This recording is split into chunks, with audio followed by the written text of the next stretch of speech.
नमस्कार दोस्तों, आज मैं एक ऐसे टॉपिक के बारे में बात करना चाहता हूं जो शायद आपके या आपके किसी जानने वाले के जहन में ज़रूर आया होगा कि सर्विस बेस्ड कंपनी से प्रोडक्ट बेस्ड कंपनी में शिफ्ट करे तो कैसे करे। तो इस वीडियो में मैं आपके साथ शेयर करने जा रहा हूं कि कैसे हार्ड वर्क, डेडिकेशन और एक स्ट्रक्चर्ड अप्रोच के साथ आप भी ये कर सकते हैं।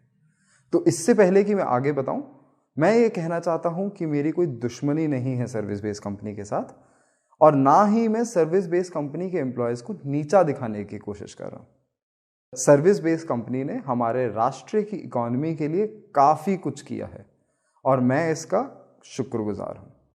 मुझे लगता है कि जिस प्रकार के बिजनेस में ये कंपनीज है वो एम्प्लॉयज़ की लर्निंग पर बंदिश लगाती है।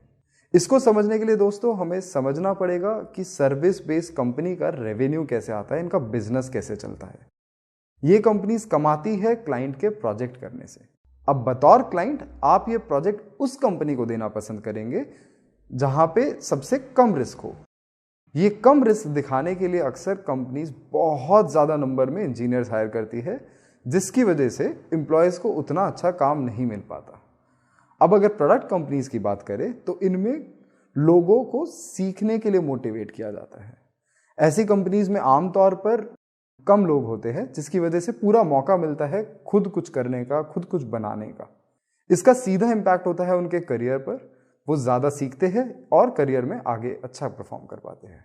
दोस्तों, मैं चाहता था कि मैं सारा कंटेंट एक ही वीडियो में डालूं, पर इससे वीडियो की लेंथ जो है बहुत लंबी हो जाती, इसलिए मैंने पूरा कंटेंट 3 भागों में डिवाइड कर दिया है।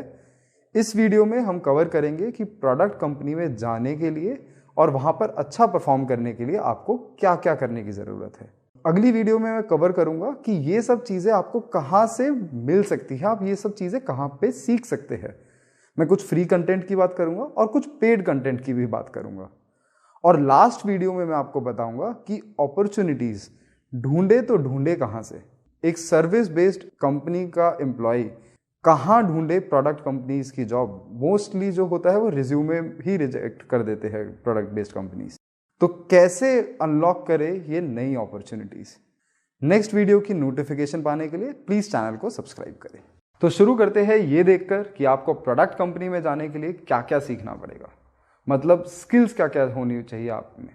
इसको मैं 2 पार्ट्स में बताऊंगा। पहले पार्ट में हम डिस्कस करेंगे कि इंटरव्यू में क्या क्या पूछा जाएगा आपसे, और दूसरे पार्ट में हम डिस्कस करेंगे कि जॉब लगने के बाद आपको क्या क्या करने की ज़रूरत है ताकि आप अच्छा परफॉर्म कर पाए अपनी जॉब में। पहले बात करते हैं इंटरव्यू की। इंटरव्यू के लिए पहला स्टेप होना चाहिए एक अपना अच्छा रिज्यूमे बनाना। कई बार ऐसा होता है दोस्तों कि रिक्रूटर आपको सिर्फ रिज्यूमे देखकर ही रिजेक्ट कर देते हैं। तो रिज्यूमे पे एकदम खास ध्यान देना है हम लोगों को। और अगर आपको नहीं पता कि रिज्यूमे में क्या डालना चाहिए और क्या नहीं डालना चाहिए, तो मैंने एक रिज्यूमे पे वीडियो बनाई है जिसमें मैंने बताया है कि आपको ये चीज़ें रिज्यूमे में डालनी चाहिए, ये चीज़ें नहीं डालनी चाहिए। मैंने कुछ सजेस्टिव लेआउट्स भी दिए हैं रिज्यूमे को लेकर कि आप अगर ये फॉलो करेंगे तो आपका रिज्यूमे बेहतर लगेगा। दूसरा इंपॉर्टेंट पॉइंट जो कि अक्सर पूछा जाता है इंटरव्यू में, वो है डीएसए।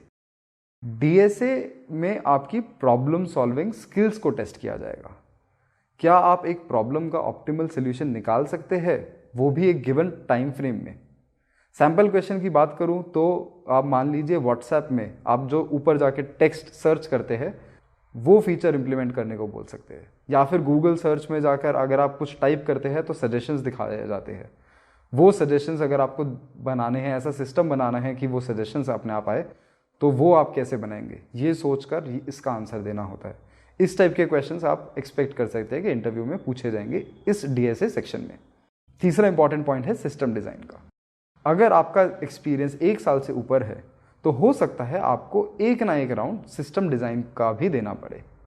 पर क्या होता है सिस्टम डिज़ाइन? यहाँ आपको बोलेंगे कि एक बड़ा सिस्टम बनाना है, जैसे कि जीमेल बनाना है, तो पूरा ओवरऑल क्या क्या चीज़ें रहेगी सिस्टम के अंदर, एल्गोरिथम से लेकर कौन कौन सा इंफ्रास्ट्रक्चर लगेगा इस पूरे चीज़ को बनाने के लिए, वो चीज़ें आपको यहाँ पे बनानी होती है।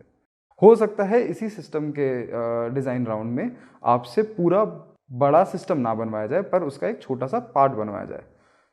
एग्जाम्पल के तौर पर मैं आपको बताता हूँ, जैसे कि अगर आप मान लो पबजी गेम खेल रहे हैं, हो सकता है आपको उसके बाद बोला जाए कि पबजी का लीडर बोर्ड बना दीजिए। तो इस प्रकार के क्वेश्चंस भी आपसे पूछे जा सकते हैं। यहाँ पर हमें यही ध्यान रखना है कि आप कितना बड़ा सोच सकते हैं और कितने क्लियरली अपने थॉट्स को बता पाते हैं। क्या आप एक सिस्टम को दूसरे सिस्टम से कंपेयर कर सकते हैं, ये चीज़ें आपसे पूछी जाएगी। चौथा इंपॉर्टेंट पॉइंट है दोस्तों ऊप्स रिलेटेड डिज़ाइन का। ये सेक्शन भी आमतौर पर 1 साल से ज़्यादा एक्सपीरियंस जिनका होता है उन्हीं के लिए वैलिड है। इस राउंड का मेन लक्ष्य ये रहता है कि आप कितना सुंदर कोड लिख सकते हैं। सिंपल भाषा में कहूँ तो आप ये मान लीजिए कि आपका कोड देखकर किसी टीम वाले को सरदर्द तो नहीं हो जाएगा, ये टेस्ट किया जाएगा आपसे। तो यहाँ पर आपके काम आएंगे ऊप के कॉन्सेप्ट्स, कौन सा डिज़ाइन पैटर्न कहाँ लगेगा और कोड आपका कितना एक्सटेंसिबल है, ये चीज़ें आपकी टेस्ट की जाएगी। और आखिरी पॉइंट है टेक राउंड या फिर बार रेजर राउंड। ये होता है ये टेस्ट करने के लिए कि आपने रिज्यूमे पे जो लिखा है वो आपको सच में आता है या नहीं। अगेन सिंपल भाषा में कहूँ तो आपने अपने पूरे करियर में कितने कॉम्प्लेक्स प्रोजेक्ट्स किए हैं, ये चीज़ें आपको यहाँ पे टेस्ट की जाएगी। यहाँ पर प्रोजेक्ट्स को हाईलाइट करो, जो भी आपका रेलेवेंट वर्क एक्सपीरियंस है उसको एक्सप्लेन करो, तो ये राउंड भी इजीली निकल जाएगा। ये तो हो गई आपको इंटरव्यू के लिए क्या क्या पढ़ना है। अब अगर आपने जॉब निकाल ली है प्रोडक्ट कंपनी में, तो आपको किन किन चीज़ों के बारे में ध्यान रखना चाहिए, क्या क्या स्किल्स होनी चाहिए आप में, ताकि आपको प्रोडक्ट कंपनी में एक अच्छा करियर प्रोग्रेशन मिले। पहला पॉइंट है क्विक लर्नर, यानी आप कितनी जल्दी नई स्किल पकड़ सकते हैं, उसको सीख सकते हैं। क्योंकि हो सकता है आप जिस कंपनी में जाए वहाँ पे गोलैंग यूज़ होती हो और आप जावा के डेवलपर हैं। आप कितनी जल्दी नई लैंग्वेज को सीख कर और कितनी जल्दी आप नए डेटाबेस को अडॉप्ट कर उस पर कोड लिख सकते हैं, ये डिफाइन करेगा कि आप कितना ज़्यादा प्रोग्रेस करेंगे करियर में एक कंपनी में। दूसरा पॉइंट है दोस्तों ऊप्स रिलेटेड डिज़ाइन पे। अगर आपको याद होगा तो मैंने कहा था कि एक राउंड होता है जिसमें आपकी ऊप्स डिज़ाइन स्किल्स टेस्ट की जाती है। अगर आपका कोड देखकर आपकी टीम वाले भाग जाते हैं या फिर सिक लीव अप्लाई कर देते हैं, तो दोस्तों ये आदत सुधार लो, अपना कोड लिखो ऐसे कि दूसरे लोग उस पर कंट्रीब्यूट कर पाए। एक प्रोजेक्ट पे काफ़ी लोग काम करते हैं और अगर कोड का स्ट्रक्चर ही गलत है तो ये काफ़ी मुश्किल हो जाता है बाकी लोगों के लिए आपके कोड को समझना और उस पर कंट्रीब्यूट कर पाना। तो क्लीन कोडिंग प्रैक्टिस अडॉप्ट करना बहुत इंपॉर्टेंट है आपको अपने प्रोडक्ट कंपनी में ऊपर ले जाने के लिए। तीसरा पॉइंट है दोस्तों स्ट्रॉन्ग कोडिंग के बारे में। ये डायरेक्टली लिंक करता है कि आपने कितनी डीएसए एल्गोरिथम की प्रैक्टिस की है। अगर आपने डीएस एल्गोरिथम की प्रैक्टिस अच्छे से की है तो आप अप्रोच सोचकर उसको इजीली कोड में कन्वर्ट कर पाएंगे, कॉर्नर केसेस अच्छे से सोच पाएंगे और इससे आपकी एफिशिएंसी भी बढ़ेगी। एक कहावत है दोस्तों कि कोडर्स जो होते हैं वो 10% का टाइम सिर्फ कोड करते हैं, 90% टाइम जो होते हैं वो डीबगिंग में लगाते हैं। अगर आपने डीएसए की प्रैक्टिस सही से की है तो आप कॉर्नर केसेस अच्छे से सोच पाएंगे, जिसकी वजह से बग्स आपके सिस्टम में कम होंगे और आपकी एफिशिएंसी जो होगी वो बढ़ जाएगी। चौथा पॉइंट है दोस्तों प्रॉब्लम सॉल्विंग के ऊपर। ये पॉइंट ऐसा है जो कि आपको कहीं बाहर सीखने को नहीं मिलेगा, इसके लिए आपको कोई जॉब में ही जाना पड़ेगा और आप जॉब में ही सीखेंगे ये पॉइंट। इसका मतलब ये है दोस्तों कि आप एम्बिगुअस प्रॉब्लम यानी जिनका सोल्यूशन सीधे तरीके से अवेलेबल नहीं है, आपको नहीं पता कि उसको सॉल्व कैसे करना है, आप उन प्रॉब्लम को भी सॉल्व कर सकते हो, उनको सॉल्व करने की क्षमता रखते हो। ये स्किल सब लोगों में डेवलप नहीं हो पाती, पर जो लोग ये स्किल डेवलप कर पाते हैं उनको रिवॉर्ड्स भी उसी ऑर्डर में मिलते हैं। मैं एक एग्जांपल के थ्रू आपको समझाने की कोशिश करता हूँ। प्रॉब्लम स्टेटमेंट मान लो कि ये है कि आपको 10,000 यूट्यूब सब्सक्राइबर से लेके जाने हैं 1 लाख सब्सक्राइबर तक। तो क्या क्या चीज़ें आप करेंगे कि आपका ये प्रॉब्लम सॉल्व हो।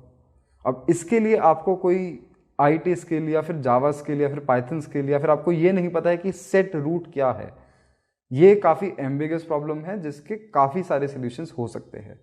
तो आप सारे सॉल्यूशंस को नापेंगे और फिर बाद में एक ऐसा सॉल्यूशन लेके आएंगे जिससे आपकी ये प्रॉब्लम सॉल्व होती हो।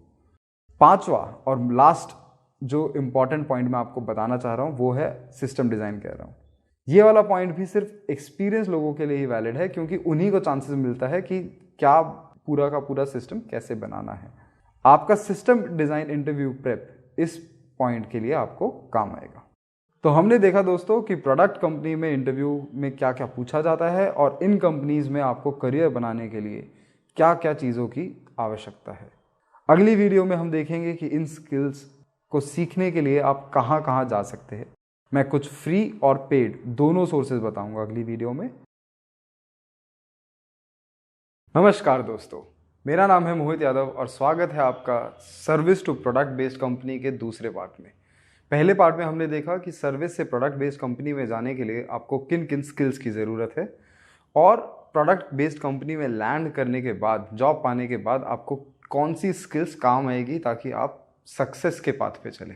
इस वीडियो में हम फोकस करेंगे कि ये स्किल्स आप कहाँ से सीख सकते हैं। मैं कुछ फ्री कंटेंट की बात करूँगा और कुछ पेड कंटेंट की बात करूँगा और मैं ये भी बताऊँगा वीडियो के अंत में कि आपको कौन सा कंटेंट कंज्यूम करना चाहिए, आपके लिए कौन सा कंटेंट बेटर है।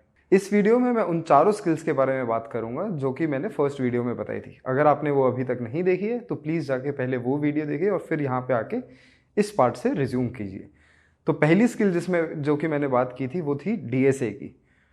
डीएसए सीखने के लिए अगर आपको फंडामेंटल्स भी नहीं आते हैं तो आईआईटी दिल्ली के एक लेक्चर सीरीज़ है, नवीन गर्ग प्रोफेसर का नाम है, यूट्यूब पे फ्रीली अवेलेबल है, वहाँ जाके देख सकते हैं। अब ये सिर्फ हो गई थ्योरी की बात। सिर्फ थ्योरी से आपका डीएसए इंप्रूव नहीं होगा, क्वेश्चंस करना बहुत इंपॉर्टेंट है। तो क्वेश्चंस करने के लिए कुछ फ्री प्लेटफॉर्म्स अवेलेबल है जैसे कि इंटरव्यूबिट, कोड शेफ और गीक्स फॉर गीक्स पे कर सकते हैं, आप लीड कोड पे कर सकते हैं। यहाँ पे सारे आपको क्वेश्चंस मिल जाएंगे और आप कर सकते हैं। बिगनर्स के लिए या फिर इंटरमीडिएट लेवल के लिए भी मैं सजेस्ट करूंगा कि आप इंटरव्यूबिट से स्टार्ट करें, क्योंकि वहाँ पे एक स्ट्रक्चर्ड अप्रोच है कि आप जैसे पहले एरेज करेंगे, उसके बाद आप स्टैक्स करेंगे, क्यूज करेंगे, बैक ट्रैकिंग, रिकर्शन करेंगे और फिर बाद में ट्रीज, ग्राफ और ये सारी चीज़ें करेंगे। तो एक स्ट्रक्चर्ड अप्रोच मिल जाती है जो कि बहुत बेनिफिशियल होती है एक बिगनर के लिए, क्योंकि उसको पता नहीं होता कि करना कैसे है। अब यहाँ से अगर आप प्रिपेयर करते हैं तो ये इनफ है आपको किसी अच्छी प्रोडक्ट कंपनी के जॉब पाने के लिए, क्योंकि सारे क्वेश्चंस कवर है, हर टाइप के क्वेश्चंस कवर है। हर क्वेश्चन पे ध्यान देना है कि कैसे सॉल्यूशन तक पहुंचे। सिर्फ सॉल्यूशन इंपॉर्टेंट नहीं है, ये इंपॉर्टेंट है कि वहां तक पहुंचा कैसे जाए। तो इस पे खासा ध्यान दें। जब भी आप क्वेश्चन कर रहे हैं, आप सबसे पहले खुद के मन में सोचें कि क्या सॉल्यूशन है, उसको कोड करके देखें। टेस्ट केसेस अगर सारे पास हो रहे हैं, उसके बाद भी आप जाके डिस्कस फोरम पे जाके देखिए कि एडिटोरियल सोल्यूशन क्या है, बाकी लोग क्या सोचते हैं सेम प्रॉब्लम के बारे में। तभी आपको पता चलेगा कि आप बाकियों के बीच में कहाँ स्टैंड करते हो। तो ये हो गई डीएसए की बात। अब करते हैं सिस्टम डिज़ाइन की बात।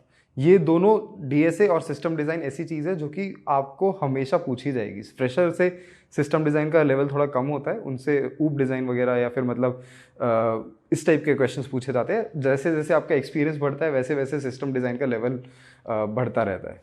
अब इसको प्रिपेयर करने के लिए कहीं भी स्ट्रक्चर्ड कंटेंट नहीं है और कोई सिलेबस नहीं है। जैसे डीएस के अंदर होता है कि 4-5 टॉपिक्स है या फिर 8-10 टॉपिक्स है, वो पढ़ लिए तो डीएसए की प्रिपरेशन पूरी हो गई।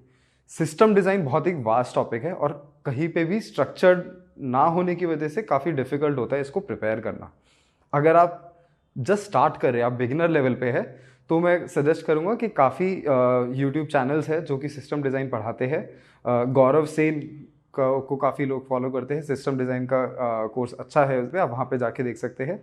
स्केलर भी कभी कभी सिस्टम डिज़ाइन के टॉपिक्स को पढ़ाता है और बेसिक सारे कवर करता है कि कैशिंग क्या होती है, शार्डिंग क्या होती है, रेप्लिकेशन क्या होती है, कब क्या करना चाहिए, छोटे मोटे एग्जांपल्स भी लेता है। एक और फ्री जगह जहाँ से आप ये सीख सकते हैं, थोड़ा सा इंटरमीडिएट लेवल पे हो जाता है ये, वो है कि आप मास्टर क्लास अटेंड कर सकते हैं स्केलर की, जो कि हर वीक एक मास्टर क्लास लेते हैं जिसमें हम एक बड़ा सिस्टम लेते हैं, जैसे कि फेसबुक मैसेंजर कैसे बनाना है। और ये सिखाने के लिए खुद जिन्होंने फेसबुक मैसेंजर पे काम किया है वो आते हैं। तो काफ़ी इंपॉर्टेंट इन्फॉर्मेशन मिलती है वहाँ पे कि इतना बड़ा सिस्टम बनाने के लिए क्या क्या करना है, वो आपको समझने का मौका मिलेगा। पर मेरे मायने में ये चीज़ आपको सबसे बेस्ट तब मिलेगी जब आप बाकी लोगों से ये डिस्कस करेंगे। आप अपना सोल्यूशन बताइए, बाकी दूसरा बंदा जो है वो अपना सोल्यूशन बताएगा और फिर बाद में डिबेट कीजिए कि कौन सा सोल्यूशन बेहतर है। क्योंकि system design at the end of the day सिर्फ ट्रेड ऑफ्स पर आधारित है कि कौन सा सिस्टम बेटर है, इसमें ये प्रोज है, इसमें ये कॉन्स है। तो वो जानना और पहचानना कि हर सिस्टम में क्या प्रोज एंड कॉन्स है, वो चीज़ बहुत इंपॉर्टेंट हो जाती है। ये चीज़ आपको मिलेगी किसी कम्युनिटी से। तो आप या तो रेडिट पे कोई कम्युनिटी ज्वाइन कर सकते हैं, डिस्कॉर्ड में स्केलर का चैनल है जहाँ पे 20,000 से ज़्यादा लोग हैं जो कि दिन रात इस टाइप की बातें करते हैं कि कौन सा सिस्टम कैसे बनाना है, इस टाइप का आपको मिल जाएगा। और अब मैं अगर पेड कंटेंट की बात करूँ, दो कंपोनेंट्स की बात की है मैंने, DSA and system design, right. तो इन दोनों कंपोनेंट्स में अगर पेड कंटेंट की बात करूँ तो ग्रोकिंग सिस्टम डिज़ाइन इंटरव्यू है, जहाँ पे आपको अगेन बिगिनर से इंटरमीडिएट लेवल तक लेके जाया जाएगा। स्केलर एकेडमी का एक डेडिकेटेड प्रोग्राम है जो कि ये इंश्योर करता है कि आपको डीएसए के बिगिनर लेवल से प्रोग्रामिंग आपको आनी चाहिए, डीएसए के बिगिनर लेवल से आपको एडवांस लेवल तक लेके जाया जाए। आप उसके बाद कॉम्पिटिटिव प्रोग्रामिंग तक के क्वेश्चंस अटेम्प्ट कर सकते हैं। पर अगर आपका लेवल वो एस्पिरेशन नहीं भी है तो भी आप किसी कंपनी के इंटरव्यूज़ तो आराम से दे ही सकते हैं। इवन गूगल और अमेजॉन टाइप की कंपनीज भी आप इजीली निकाल सकते हैं। सिस्टम डिज़ाइन में हम खासी तौर पर ये ध्यान रखते हैं कि जो भी बंदा अपना डिज़ाइन, जो भी क्लास के अंदर बच्चा आता है वो उसको आके अपना ओपिनियन देने का मौका दिया जाता है। हम एक दो एग्जाम्पल्स खुद लेते हैं और फिर बाद में क्लास में किसी बच्चे से बोलते हैं कि आप आइए और आप आके हमें बताइए कि कैसे डिज़ाइन करेंगे, और उसमें फिर कमियां निकालते हैं कि ये चीज़ें कमी है, ये चीज़ तुमने नहीं सोची। उससे पूरी अच्छी से डेवलपमेंट होती है कि पूरा सिस्टम का ओवरव्यू आपको अच्छे से समझ पाते हो और कैसे इवेल्युएट करना है ये भी समझ पाते हो। तीसरा पार्ट जो मैंने बताया था वो था ऊप्स डिज़ाइन का। अब ऊप्स डिज़ाइन का आप कहीं से पढ़ के नहीं सीख सकते हैं, ठीक है। ऊप्स डिज़ाइन में क्या आता है कि आपको एक प्रॉब्लम दी गई है, आप उसका कोड एक्सटेंसिबल वे में लिख सकते हैं ताकि बाकी डेवलपर्स को इजीली समझ आए और आप भी अगर एक साल बाद उस कोड को देखें तो उस कोड को देख के समझ पाए।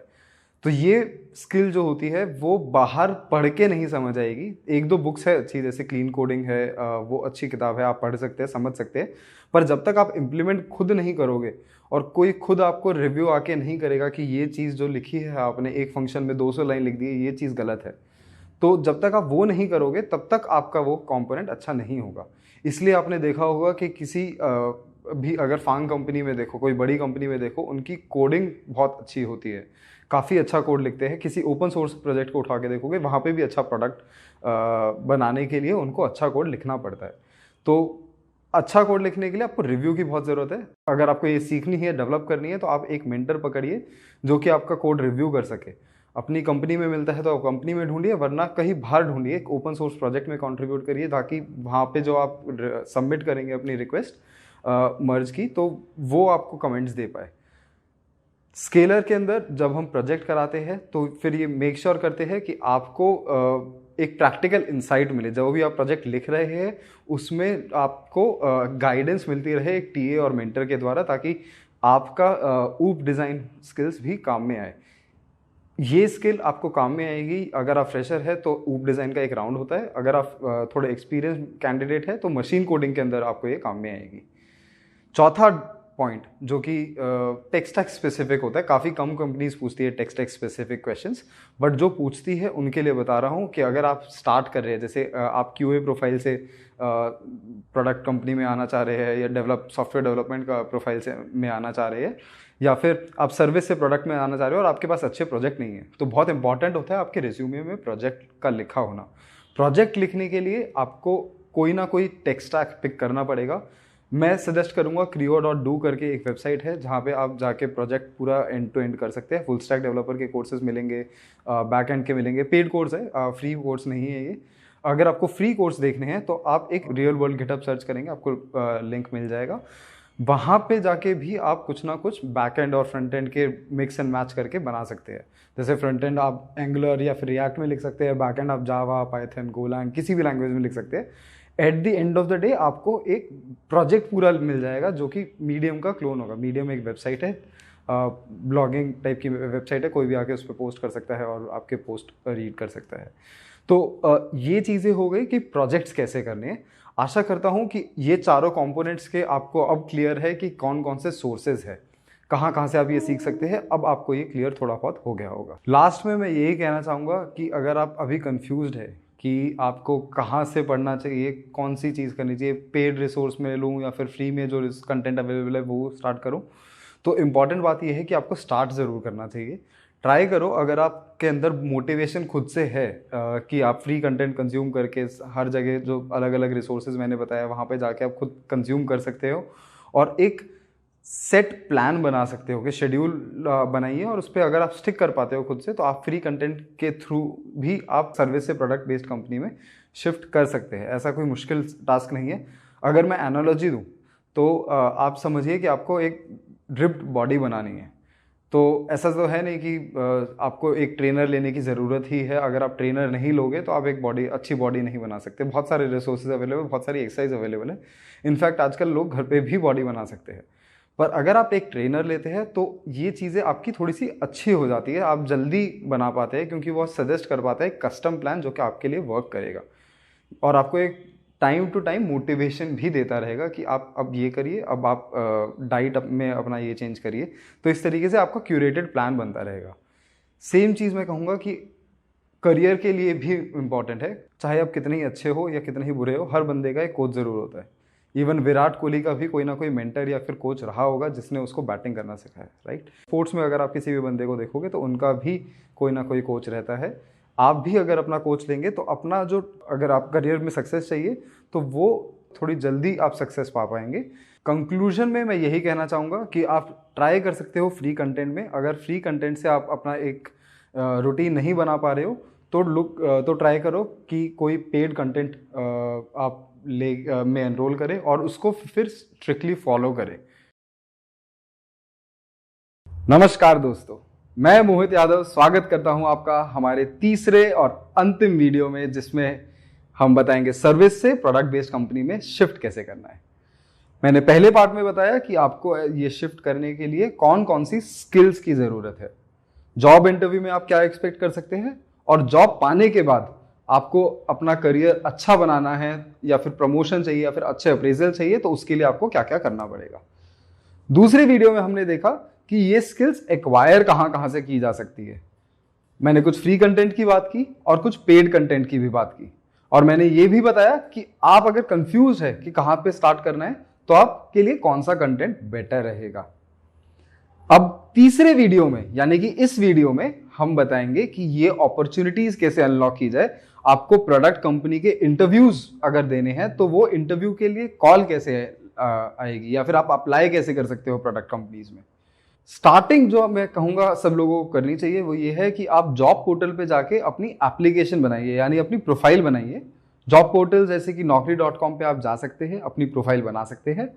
अगर आपकी प्रोफाइल किसी कंपनी की जॉब अपॉर्चुनिटी से मैच करती है तो एक और फील्ड होती है जिसको बोलते हैं हम जॉब कंसल्टेंट्स। तो ये कंसल्टेंट का काम यही होता है कि आपकी प्रोफाइल देखते हैं, कंपनी की ओपनिंग्स देखते हैं, दोनों को मैच करते हैं। अगर कोई मैच होता है तो वो कंपनी और कैंडिडेट को नोटिफाई करते हैं। अब इस बेसिस पे क्या होता है कि अगर आपकी प्रोफाइल कहीं भी मैच होती है तो आपको कॉल आ जाएगा प्रोडक्ट बेस्ड कंपनी से। अगर आप चाहते हैं कि जॉब कंसल्टेंट के थ्रू नहीं जाना है तो फिर आप बाकी वेबसाइट्स पे भी अपनी वेबसाइट बना सकते हैं, जैसे कि इंस्टा हायर है, टॉप हायर है। ये सारी वेबसाइट्स ऐसी है जहां पे आप अपनी प्रोफाइल बनाएंगे तो रिक्रूटर्स, कंपनी के जो है डायरेक्ट रिक्रूटर्स, एचआर जो होते हैं, वो डायरेक्टली आपको रीच आउट करेंगे। तो आप यहाँ पे भी जाके अपनी प्रोफाइल बना सकते हैं। तीसरा पॉइंट जो है, जो कि आजकल काफी फेमस भी हो रहा है, वो है कि आप प्लेटफॉर्म स्पेसिफिक हायरिंग भी स्टार्ट कर सकते हैं। इंटरव्यू बिट फॉर एग्जांपल, अगर आप इंटरव्यू बिट पे जाके अच्छा परफॉर्म करते हैं, उनके डीएसएल को क्वेश्चंस अच्छे करते हैं, अपना स्कोर अच्छा मेंटेन करते हैं, तो इंटरव्यू बिट भी रेफर करता है आपको अच्छी प्रोडक्ट कंपनीज में। ऐसे बाकी और प्लेटफॉर्म भी है, जैसे हैकर अर्थ है, वहां पे भी आप अपना प्रोफाइल बना सकते हैं। इसका एक सब पार्ट जो है मैं बताना चाहूंगा वो ये है कि कई बार क्या होता है कि कंपनीज खुद हैकाथॉन ऑर्गेनाइज करती है इन प्लेटफॉर्म्स पे, हैकर अर्थ पे या फिर हैकर रैंक पे। अगर आप कंपनी की हैकाथॉन में पार्टिसिपेट करते हैं तो कई बार ये होता है कि आपको डायरेक्टली कॉल आ जाता है रिज्यूमे शॉर्टलिस्टिंग के बिना ही, क्योंकि आपने उन कंपनी की हैकाथॉन अटेंड की और हैकाथॉन में आपने अच्छा परफॉर्म किया। तो ये तीसरा पार्ट है जिससे आप अपनी एप्लीकेशन को आगे बढ़ा सकते हैं। चौथा पॉइंट जो कि मैंने लास्ट के लिए बचा के रखा था, और ये सबसे इंपॉर्टेंट और सबसे पावरफुल है, बिकॉज इसके अंदर आपकी आर्टिकुलेशन स्किल्स बहुत मैटर करती है। ये वो पॉइंट है कि आप डायरेक्टली लिंक्डइन पे बनाइए अपनी प्रोफाइल। जिस कंपनी में आप अप्लाई करना चाहते हैं, भले ही उसकी करियर वेबसाइट पे अपॉर्चुनिटी या ना हो, आप डायरेक्टली उस कंपनी के एचआर या फिर जो हायरिंग मैनेजर होता है उनको अप्रोच कर सकते हैं, या फिर अगर छोटी कंपनी है तो आप डायरेक्टली फाउंडर को भी मेल कर सकते हैं कि मैं इसलिए आपकी कंपनी में इंटरेस्टेड हूं, प्लीज मेरे लिए ओपनिंग दे दो। अब इसके अंदर सक्सेस पाने के लिए कुछ पॉइंट्स का ध्यान रखना है हमें दोस्तों। पहली चीज, आप डायरेक्टली किसी को मैसेज अगर कर रहे हो और अपना रिज्यूमे अटैच करके बोल देते हो मेरे को जॉब दे दो, तो ऐसा कोई नहीं करेगा। इंपॉर्टेंट होता है कि आप एक पर्सनलाइज्ड ईमेल लिखे उस बंदे को, ताकि उसको समझ आए कि आपने क्या किया है। मैं 2 एग्जाम्पल दूंगा यहाँ पे जो मेरे को अभी आए थे, और आप खुद डिसाइड करना कौन सा कितना बेहतर है। तो मैं एग्जाम्पल देता हूं दोस्तों। पहला एग्जाम्पल जो मैं देना चाहूंगा, मैं एक बार ईमेल पढ़ के बताता हूं।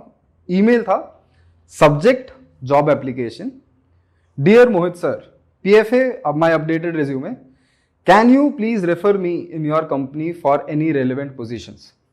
अब अगर आप इस ईमेल को ध्यान से देखेंगे तो आपको भी पता चलेगा कि ये काफी बेकार ईमेल है, राइट, क्योंकि इसके अंदर कुछ भी नहीं लिखा है। सब्जेक्ट में अगर मैं फोकस करूं तो सब्जेक्ट में लिखा है जॉब एप्लीकेशन। अब इस टाइप के अगर आप मेल या फिर मैसेजेस भेजेंगे लिंक्डइन पे, तो इस टाइप के मैसेजेस बहुत सारे आते हैं रिक्रूटर्स के पास, हायरिंग मैनेजर्स के पास। आपने कुछ अलग नहीं किया है तो फिल्टर आउट आप वैसे ही हो जाओगे। हो सकता है ये सब्जेक्ट पढ़ के कोई रिक्रूटर आपका मैसेज या ईमेल खोले भी ना। तो बहुत इंपॉर्टेंट है कि आप सब्जेक्ट लाइन जो लिख रहे हैं वो बहुत ही प्रिसाइज लिखे। जॉब एप्लीकेशन, अगर आपको सिर्फ जॉब एप्लीकेशन भी लिखनी है तो एक जॉब आईडी लिखे सामने कि हाँ इस जॉब आईडी के लिए मैं अप्लाई करना चाह रहा हूँ। आगे अगर मैं देखूं तो लिखा है डियर मोहित सर। प्लीज ऐसे डियर मोहित सर मत लिखे। अगर आपको किसी को एड्रेस करना है तो हमेशा स्टार्ट करें हेलो एंड फर्स्ट नेम या फिर लास्ट नेम। सर वगैरह लगाने की भी जरूरत नहीं है, जस्ट हेलो एंड नाम जो है ये काफी रहता है। आगे वो जैसे लिखा था कि PFA my resume, can you please refer me in your company. अब ये जो पॉइंट है, राइट, अगर आप किसी स्ट्रेंजर से फेवर मांग रहे हैं तो आपको ये ट्राई करना चाहिए कि आप सब कम से कम उसका एफर्ट जाए आपको रेफर करने के लिए या फिर आपकी हेल्प करने के लिए। अब यहाँ पे अगर मेरे को ये सच में रेफर करना होता तो पहले तो मैं उसका रिज्यूमे खोलूंगा, देखूंगा कि अच्छा इसकी प्रोफाइल ये है, ये प्रोफाइल शायद बिजनेस डेवलपमेंट के लिए है या फिर ये सॉफ्टवेयर डेवलपमेंट के लिए है या फिर SD1 के लिए करूँ या SD2 के लिए करूँ या टेक लीड के लिए करूँ। कुछ भी लिखा नहीं हुआ है, मैं सिर्फ उसके रिज्यूमे पढ़ूँ, समझूँ और फिर बाद में रेलिवेंट ओपनिंग्स देखूँ अपने इंटरनल पोर्टल पे। इंटरनल पोर्टल पे ओपनिंग्स देखने के बाद मैं जो कैंडिडेट ने मेरे को भेजा है उसको बोलूँ कि यार मेरे को लग रहा है कि तुम इस पोजीशन के लिए सही हो। अब वो तो सही नहीं है, राइट, कि आप किसी स्ट्रेंजर से ये एक्सपेक्ट नहीं कर सकते कि वो आपके लिए इतनी मेहनत करेगा। तो अब दूसरे मेल की ओर देखते हैं और वो देखते हैं कि कैसे इस चीज को ही बेहतर बनाया जा सकता है। तो दूसरा मेल मैं पढ़ के बताता हूँ। उन्होंने लिखा है अ 6-star code chef geek inspired by your master class on designing sports fantasy app. अब अगर आप ये देखेंगे, राइट, इस सब्जेक्ट लाइन में काफी सारे पॉजिटिव पॉइंट्स है। पहला जो पॉजिटिव पॉइंट वो उभर के आता है वो ये है कि उन्होंने लिखा है वो 6-star रेटिंग है उनकी कोड शेफ पे। तो मुझे इससे ये सेंस लगता है कि इस बंदे ने कुछ किया है, इसका DS एल्गे तो स्ट्रांग है। अगर मैं इसको रेफर करूंगा तो एटलीस्ट DS वाले राउंड्स तो निकाल लेगा। और दूसरी चीज जो मेरे को देख के पता चलती है वो ये है कि ये मेरी मास्टर क्लासेस भी अटेंड कर रहा है या फिर जो भी मैं फ्री कंटेंट दे रहा हूँ वो अटेंड कर रहा है, जो भी पब्लिकली अवेलेबल है मेरे लिए मेरे बारे में इंफॉर्मेशन, वो इस बात को जानता है। अब ये किसी भी स्ट्रेंजर के लिए एक अच्छी चीज होती है कि अगर ये चीज बता रहा है और आप उसको फॉलो कर रहे हैं तो फिर उसको मतलब एक सेंस ऑफ प्लेजर टाइप की फीलिंग देती है।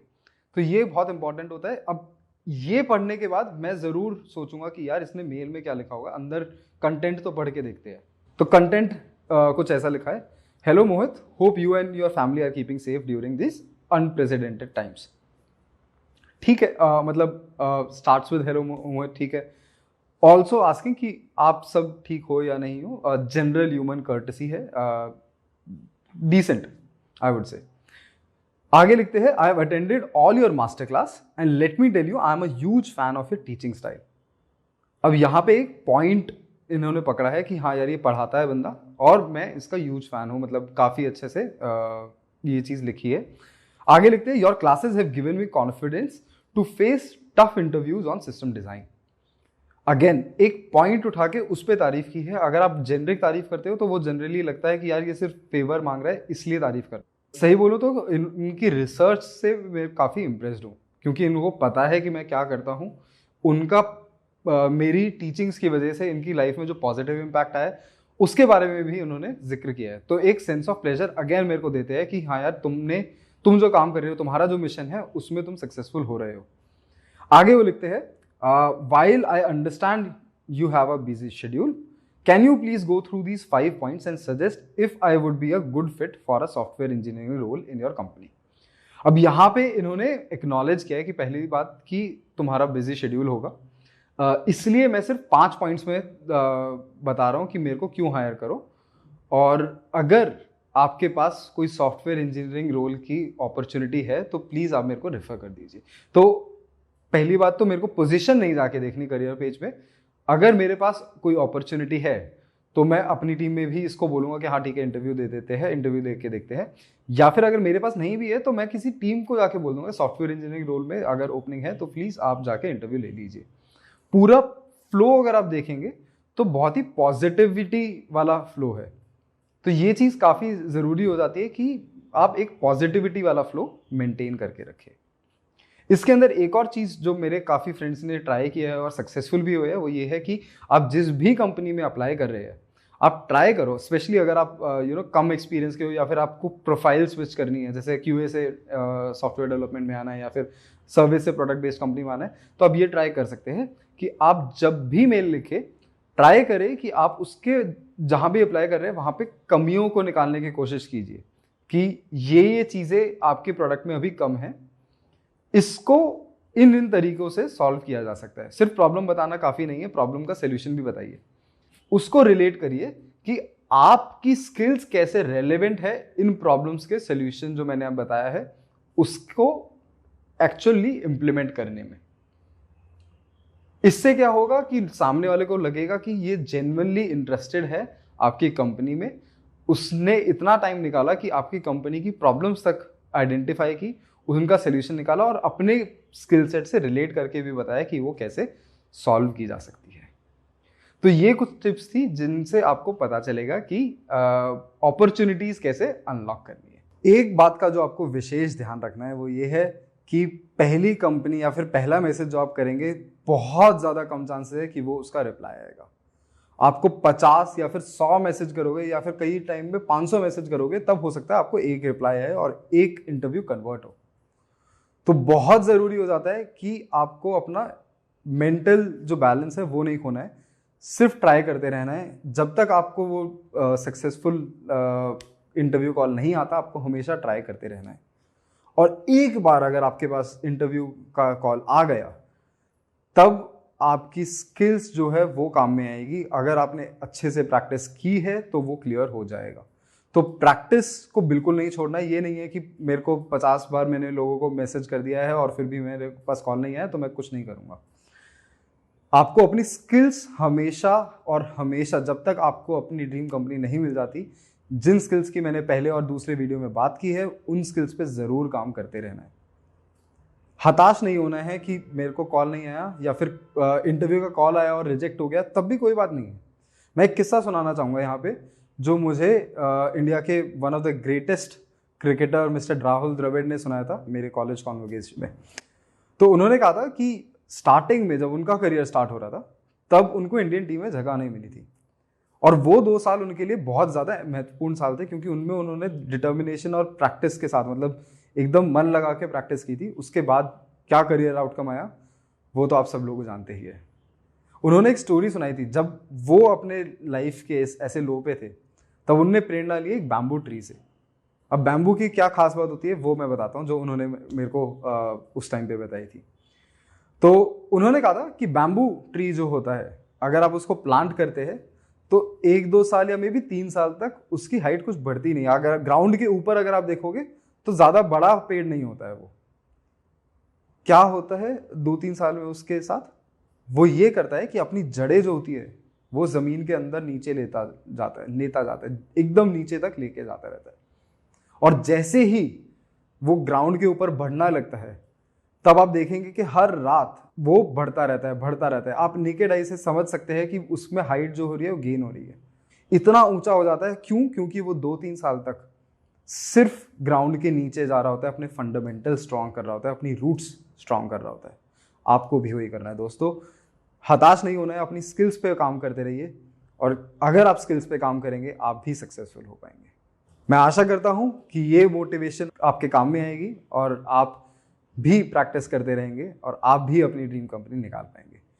तो ये कंक्लूड करता है हमारी 3 पार्ट सीरीज। अगर आपको अच्छी लगी तो प्लीज़ कमेंट सेक्शन में हमें ज़रूर बताइएगा, लाइक कीजिएगा और अपने दोस्तों के साथ ज़रूर शेयर करना, क्योंकि हो सकता है कि आपके दोस्त को इसी वीडियो की ज़रूरत हो, इसी मोटिवेशन की ज़रूरत हो। Thank you. Please subscribe to our channel. हम लोग हमेशा ऐसी वीडियो करते रहेंगे। हम सॉफ्टवेयर इंजीनियर टॉपिक्स के बारे में बात करते रहेंगे। अगर आप चाहते हैं कि आपको नोटिफिकेशन मिले तो प्लीज़ बेल आइकन दबाना ना भूलें। Hey guys, welcome to this live session on Scalar. This session is going to be advice session for you where we'll talk about how to crack product companies. We have 2 guest speakers with us today. Bhumi Bansal, who was also a Scalar student with us earlier, and she transitioned from Oracle to SD3 at Walmart. And our other speaker, Arshdeep Singh, is again a Scalar student, and he was basically doing his bachelor's from Thapar University and is currently working in DSU. So thank you so much for joining in, both of you. I hope our audience will gain something out of your experience. How did you learn? How did you get to where you are at? And we'll talk about a lot of preparation tips and things that people can refer to when they are stuck. Thank you. Thank you, Mohit. Yeah, it's a pleasure to be here actually. Yeah. All right. Cool. So we'll get started. I'll just for my audience tell the kind of format that we'll be sticking to. So the format is that we'll ask a couple of questions, or maybe 3 or 4 questions to both of them, and then we'll also answer all the queries that are there in the chat. Right. All right. So my first question is basically from Arshdeep, right? Because most of the students will actually relate to you, Arshdeep. Being many people who are working in colleges, they are in lockdown. So wanted to know your perspective. What is your journey like? How did you crack the issue? And basically a brief about your journey. Yeah. So let's start with introducing myself first. So hi guys, I'm Arshdeep and I'm currently working in Nisha as a member technical. And before that, I used to work at OYO. Actually, I interned in OYO for 6 months. And when I was interning, actually, it was during the last semester of my college. In our college, the last semester actually used to be a project semester where you can either go for a internship or you can decide to stay at college and do some project. So I did my internship in that period, and then I joined full time at Nisha. Yeah. And regarding my graduation, I actually completed my graduation in 2020 last year from Upper University in computer engineering actually. Yeah. So talking about the journey and how it all started, actually my preparation phase actually started after the 4th semester of my college. When I was back in college, I actually really started seriously preparing for interviews in my 2nd summer vacation when I was back in college. Because after the summer vacation, in the 5th semester itself, the companies were to visit our college for 2 months of internship to hire for that. So I obviously have to prepare for that. So I actually started back then, like seriously. I actually started learning basic data structures first, like linked list, trees, stacks, queues, graphs, because back then I was not really comfortable with those concepts and wasn't very comfortable with those things. So I decided to work on the basics first. So I did that. I actually learned from mostly YouTube. Actually, there is a really good channel on YouTube called My Code School, and it has a playlist for data structures, and they were covering in C++. So back then I was doing my coding in C++. So I followed that and I implemented all those things on my own. It did build my confidence a little, and after that I moved to the problem solving phase. And actually in the problem solving also, I actually started my journey mostly on interview bit. I used to solve problems on interview bit. I also used to solve on other platforms like currently or etc. But the difference was that like other platforms, I used to find them a little intimidated. I used to find interview bit a little easy going. a little easy to follow. So I most of the time I used to do my problems on interview bit. So that phase was going on. I was doing the portions. Actually, I was doing all of them by myself. Actually, I didn't join any course or something. So that was going on, and then the fifth semester actually starts, and the companies come to our college. I remember I sat for Microsoft, I think, and I did clear the online test as well. But then I was not able to crack the interview itself, the interview process. I think, got out in the first or second round. I am not able to remember exactly, but yeah, I was not able to crack the interview process. So I knew that my preparation was not enough. So my problem solving skill was not that great at that point in time. So basically, I continued the journey.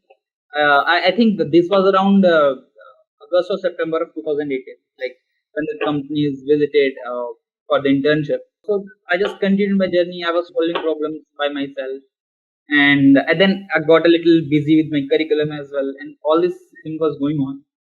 And I think in the early 2019, I think in the month of maybe March or Feb, like one fine day, I got a mail from Anshuman, and it says that they are starting this new course on InterviewBit, and it was named InterviewBit Academy, like back then, and and so I actually decided to join that because anyway I have to join some course because my problem solving skills were not that great. I have to improve them. So other students were joining some course, so I decided that anyway I have to join some. So I decided to join that. I also had to clear a test, and fortunately I was able to clear that. And then I joined the course, and I think it started in April 2019, around 20 or 21 April it started. And I think it was the first batch itself. So I joined that, and actually during the first 4 or 5 months itself, I learned actually a lot. Simply because I have not taken any course before, or I also don't used to read any articles about problems or that stuff. So in programming in different topics, there are certain patterns. Like most of the problems are around these patterns only. They are built around these patterns. So if you are able to crack those patterns, you will be able to crack most of the problems. So that concept I was not very familiar with. So since it was my first time, I learned a lot actually, and the instructor at the interview bit at that time was also really great. His method of teaching was really great. I actually really admired that sir, and I'm not able to recall his name, but yeah, that was great experience, and that was around 4 to 5 months into my course. And around the same time also, like in my college in August or September, the company start visiting for like placement season. And yeah, so companies are coming, and I remember I was able to clear the interview for the OYO. I sat for OYO, and I was able to clear that, and I got an offer for a 6 months internship plus PPO after that. And I was not able to sit for any other companies after that. Actually, one of the companies that I was not able to sit was Amazon. I really regret at that point that I was not able to sit for that. But nonetheless, like I joined OYO in January 2020, and then I interned there for 6 months. And during my internship only, during my 6 months when I was there, interviewed guys starting referring me. So Disho was one of them, one of the companies like they referred me to, and like luckily I was able to like crack it, and yeah, here I'm at Disho. That was about the journey in nutshell. That was How about is it. the Yeah. journey after joining the shop? Is it Yeah, it's been really good, I would say. Although I because in OYO I joined at the office, so I did miss those things because here I joined totally remotely, working from home only. So I don't didn't get to interact with my peers that much. That is one thing that basically I want to basically talk more with my peers, have like casual interactions, that helps to build the relationship with your peers. And also you get to learn a lot when you are at office. So that is something that I missed. But yeah, otherwise the environment is great and everyone is like very helpful. The work is really great as well. So I'm enjoying my time. Yeah. awesome? So Mohini, you started with Oracle, and then you joined one more company, and then finally here you are at Walmart at NST 3 level. So how has your journey been? What was the tipping point? What was the thought process behind looking out first? Because I see many people working in Oracle for long periods as well, right? So there are people who are working it for 8 years, 10 years, maybe 20 years also. So what was the motivating factor for you to shift it, and how was your journey, like complete journey span? Okay. Hi guys, this side Mohini Bansal, and talking about my journey. So I have done my BTech from Vanastali University. This is one of the women universities, and from there itself I got placed in the Oracle. So when I joined my college, trust me, I was I don't know what to rate myself. I was not able to code it. So that was the first time I hear there is something called Java in my first year. Okay. Before that, I have never used my laptop also before my college as such. So there was a lot of transition which happened in my college itself. Like I started preparing for myself itself. Like I should have to improve my coding. Somewhere in the because whenever you go the practical session, you need to learn something, right? Some coding concept you need to learn. So I start preparing for that. And I guess down the line 4 years somewhere I improved to that much that I can get a placement and I can enhance my knowledge in the coding concept. So from my college I got the Oracle, and that was the highest package from my college which I got in 2016. So after joining Oracle, everything was good, everything was better, and it was going smoothly, but I was there for 3 years. Within 3 years, I learned there, but somewhere I thought that there is my growth is not happening now. My growth is not happening. I start realizing that things. When you talk to the different people, when you have a people around you, then you get to know like where you are and what is happening around you. So there is a difference basically. There is a gap. So then again, I thought that there is a need to move out from this place to another place, probably for the growth purpose. So I start preparing for myself, and I gave best what I can do for myself by my own skill, like trying from the different resources, like interview with coding and lead for coding and whatever the system design available online. I tried everything. I gave some interviews. Some of them I was not able to clear it, but yeah, I got lithium technology then, and I joined it. But after joining lithium technology, I worked there for some months, but I was not still happy. So there was a gap still. I was like, where I want to see myself, I'm still. Okay. So the one day, like as I was doing the coding on the interview bit, so I thought like, so there I saw something. I got a mail that you can apply for a TA position. There is some teaching assistant position in the interview. You can apply. So I thought probably I will apply there. If I got selected, I will get to know something, some concept, and maybe it will help me in my future. So, but something happened for some reason. There is everything is happening for a reason. I got rejected in the TA position. Then I said, okay. Then I got another mail that I can join the Scalar also. I said, okay. In the end, I have to learn, no matter how I am going to the Scalar Academy. So I just joined it, Scalar Academy. And the structure in the program, the Scalar Academy, which I got, I tried for myself also preparing from the outside resource. But somewhere there was some concept, something which I was not able to fill it, like loophole basically. That help I got from the Scalar Academy and all the concept and everything, which I was able to, clear it in my mind, what is happening.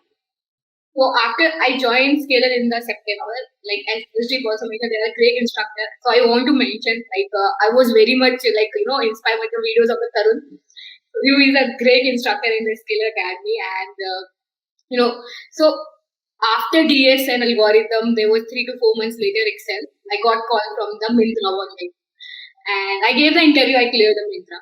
Then the same week, I got the call from the Walmart. I gave the interview and I cleared Walmart. It was just happening very rapidly. I just gave the interview and I cleared it.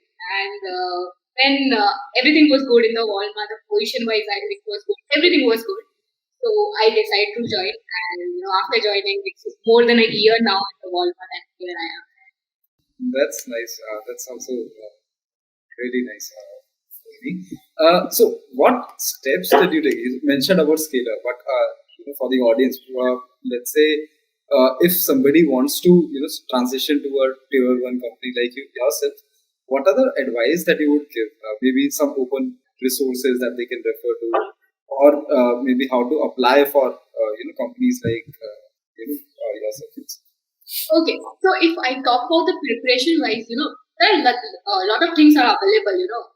You can try for the lead code, you can try for there is a system design, and I tried everything. Things can help you also, not can help you. It is up to you how you want take the resources. And one thing I feel which is not available online is guidance.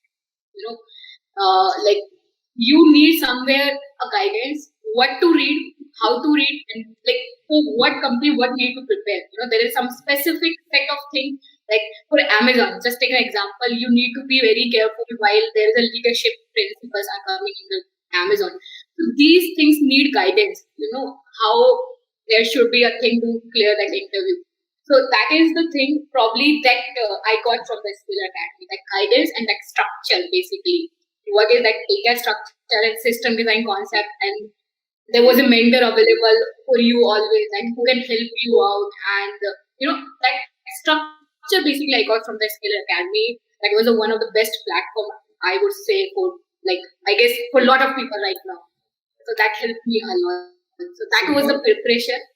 Coming to the interviews part, what are the typical things that one should keep in mind while appearing for interviews, and maybe what do they really ask system design, or should people focus more on data structures? What is your experience? I guess that system design, it depends on the people different experience level also. It differs, and it differs from the company to company also. But yeah, one thing which is necessary is data structure algorithm for every and each interview. With that, there is required how you are communicating your thought process with the interviewer. If you're just sitting and not talking to the interviewer, doesn't give a good sign. You should be communicating all the time. Something you are expressing your thought, like what you are thinking and what. So that is the one thing. Talking about the what they can ask, it differs from company to company. Again, your experience level and where you are and where you are going. So it is very specific. But one thing which is common is data structure and algorithm everywhere. All right. Coming to you, Arshdeep, like similar question, but since you are basically from a college persona, what are your experiences and what are the challenges that typically you faced, while appearing for product companies? Yeah. So like there are a couple of challenges. Like one is communication, obviously, as Moni pointed out as well. So you can be good at problem solving, but the second thing is you should be good at communicating your thoughts to the other person. Like I am still learning the craft of communication. I think I'm not that good even now. So that is also one thing I've seen many examples where a lot of good coders, a lot of good guys are not able to crack just because they are not able to converse their thoughts that effectively. So that is one thing. And the other thing is, like, when you're just starting out, like there is one question in the chat as well. Like there is a question that the guy, I think Kushal Bhatia, is asking that how do you guys good at problem solving?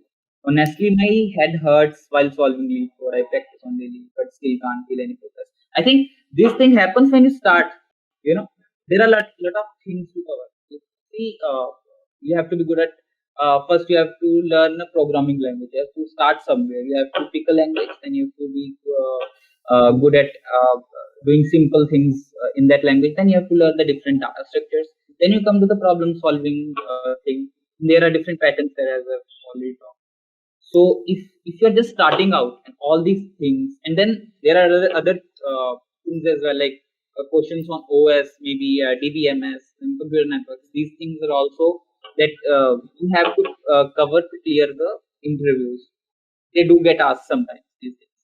There is a lot to cover, and so you sometimes get very stressed out. How I'm going to, learn all these things. So one thing is make a plan and just stuck to it. Consistency, I think, for me is the key. Just keep on doing it. Everything. If you're doing something, it doesn't matter if you're doing with if you're giving 3 or 4 hours or you're giving just 1 hour. Make sure that you are consistent with that, and slowly and steadily the things will start to get better.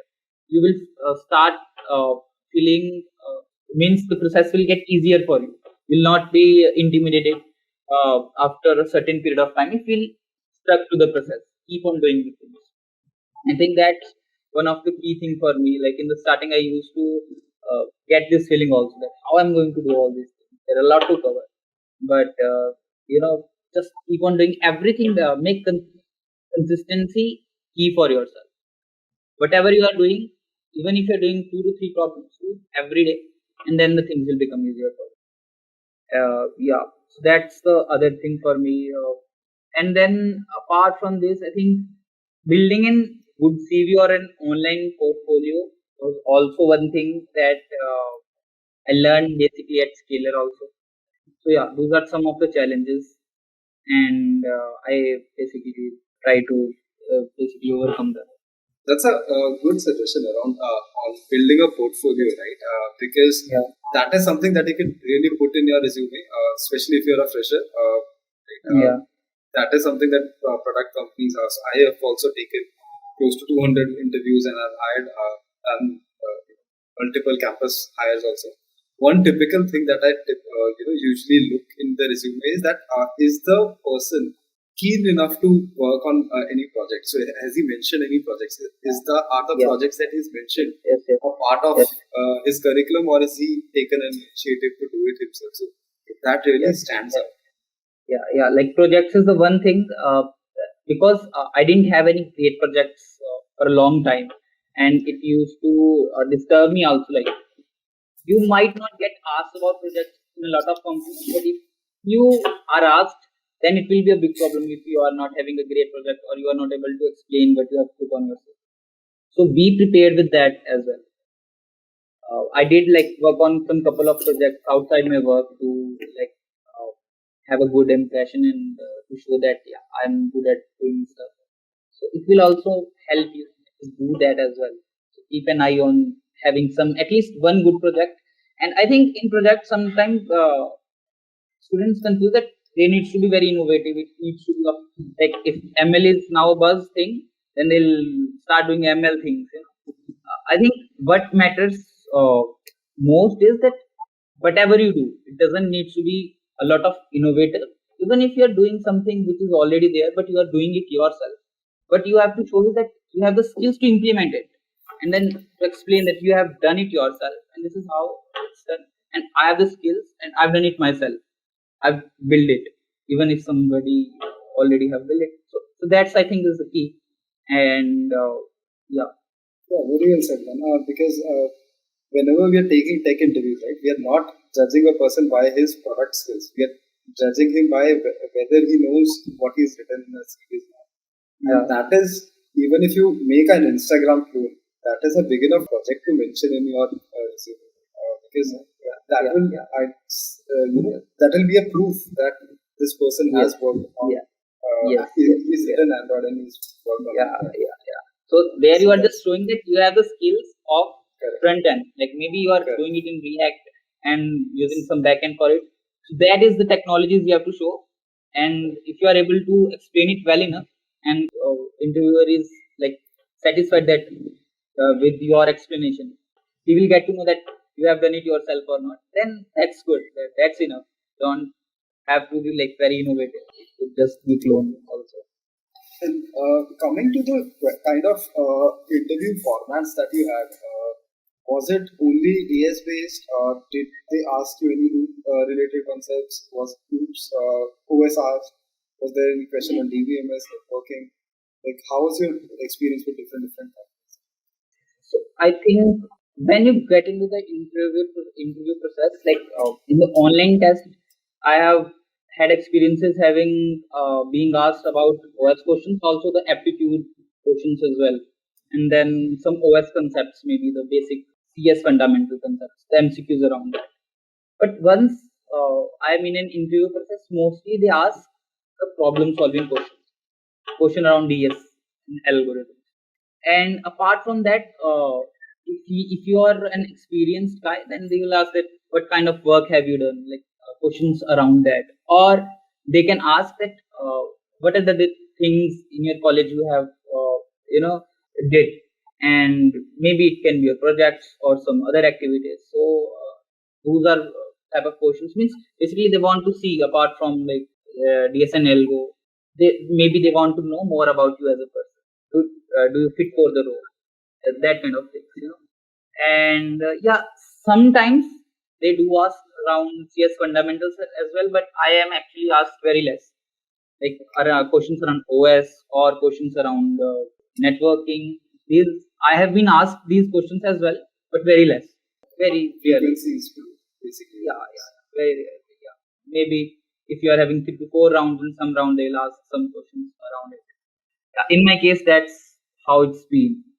And how about you, Mohini? You being in this industry for quite long. So, how if you apply now, what are the typical kind of rounds that you have? I guess for now, yeah, first come back data, like sometimes they come online coding also. That is one thing. And online coding is kind of set of coding question also, and sometimes they have another behavioral questions also. Right. And there is data structure algorithm is the one which will be there. 1 or 2 rounds would be there. And after that, like system design rounds also is there, because I am being an experienced now. There is this low level design also is there, and then high level design round is also there. And apart from this, because I being a Java, working on the Java from the starting itself, so there is some set of questions from set of companies also they can ask about the Java specific also. It depends what is your experience, because I had a Java experience. And one thing which I have observed, which is common, like they ask you like what project you have won, and what was the project, and what was your contribution, and they ask us to explain like what you have done and what technology you have worked with. So that is typically the format I am seeing right now. Do you get questions on OS, networking, or DBMS or something? Yeah, DBMS a lot. Like OS networking, like very sometimes, but DBMS you will definitely get, because I being a backend developer, it is not a backend. I guess they ask some MySQL query and everything. They can ask you like what is the difference between SQL and non-SQL, like very famous question. They can ask you some set of questions, and DBMS can be there. Understood. So I'll tell my experience also being in this industry for like around a decade. Initially when I started in college, right? So that was, I think, in line with what Ashdeep also said. Only DS questions. Things might have changed. This was back in early 2010 types, 10, 11 types. So DS Algo questions, and then there was few companies, especially I think if I'm not wrong, Morgan Stanley. And companies like that, banks and all, they used to focus on some language specific questions also. So you can choose the language that you are comfortable with, C, C++, Java, and there will be some output based questions, like there will be a function written, and then you have to guess choose what would be the correct output. And these are actually during the online test phase mostly. Yes. Correct, exactly. And as I progressed into the career, then so I also started my career with Oracle. I worked there for 1 year, and then I realized I need to go out of and learn something. So that was basically an eye opener for me. So I chose Java as a language, and somebody in my interview asked me to that have you worked on hash maps? And I don't know if you guys know or not, but Oracle uses a framework called ADF, which is their proprietary framework. And my work over there was to drag and drop to create a UI. So you can drag and drop components on the UI, and they'll automatically write some code. So 1 year I did that, and I didn't have any idea. I only knew that ADF is a framework which is based on Java. So I wrote Java in my C. And my first tutor asked me, "Do you know Java?" I was like, "Yes, I know everything. Ask me anything." And he was like, "Do you know hashmap?" I was like, "Yes, I know hashmap."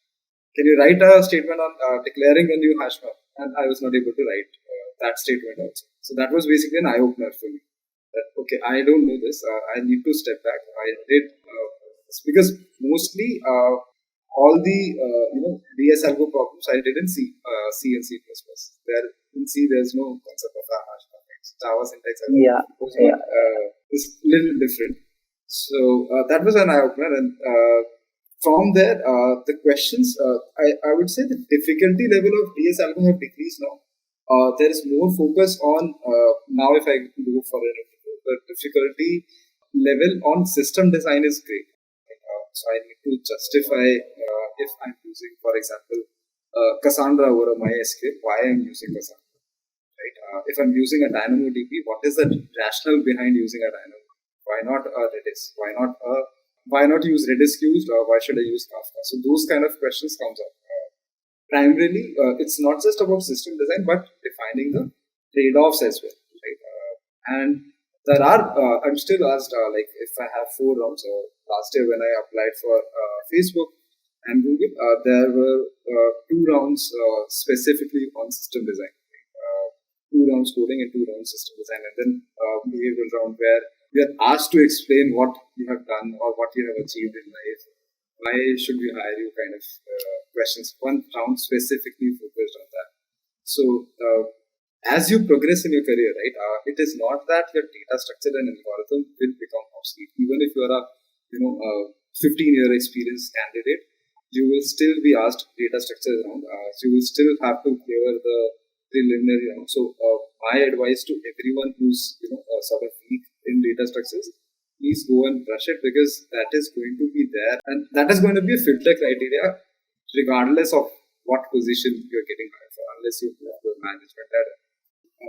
And system design, you get to learn as you're learning new technologies and working. So one advice that I can give for any working professional is that whenever you are asked to choose or asked to work on a technology, always ask the question, why are you doing that?